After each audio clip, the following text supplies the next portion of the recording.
Lalan-tany 40 kilometatra no hatsaraina eto Nosy Be ka haritra 2 volana no hanaovana ny asa tafiditra anatin'ny tetik'asa ny commune izay mampifandray ny Fokontany samy Fokontany sy Fokontany mampifandray Arrondissement eto Nosy Be fa indrindra ireo lalana be mpifamezivezy nefa mampijaly ny vahoaka. Fahitanay izy io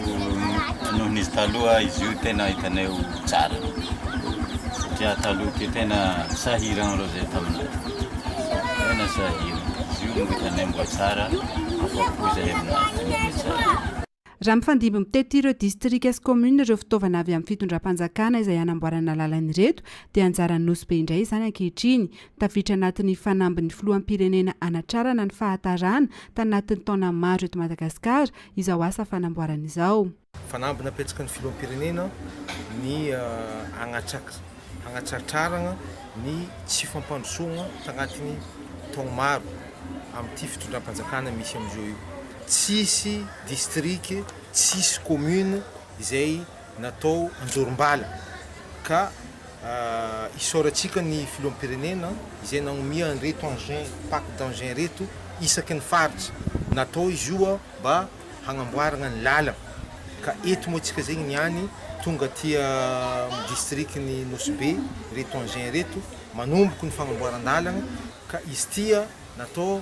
hagnala fahasahiranany vahoaka satria hitatsika fa efa maro ihany ny fifamoivoizana eto an-tampon-tanànan'ny Nosy Be.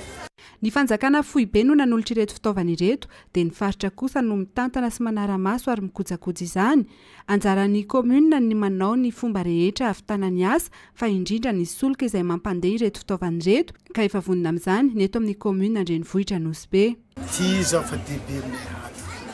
le tegna ravoravo zay ny amin'ny favian'ity fitaovana maromaro ny lalana tsy dia mety loatra ato anatin'ny commune ity kanefa ny favian'izy ty matoky zay ho vita ty lalana ka tegna ravoravo tsy hay tsy hagnano misaotra mamery mbola mamery ny fisaorana aminareo gouvernement miaraka amin'ny ekipanareo jiaby. Dia raha jiaby tina tsy maintsy fiarahana mahatonga mahatsara raha zarizaraigny fotoana latory Nosy Be zao amin'ny favian'ity fitaovana. Samy mahazo anjara amin'ny fanamboarana lalana avokoa na ny an-tanan-dehibe na ambanivohitra na distrika na commune ato amin'ny faritra Diana araka ny nambaran'ny gouverneur paritra.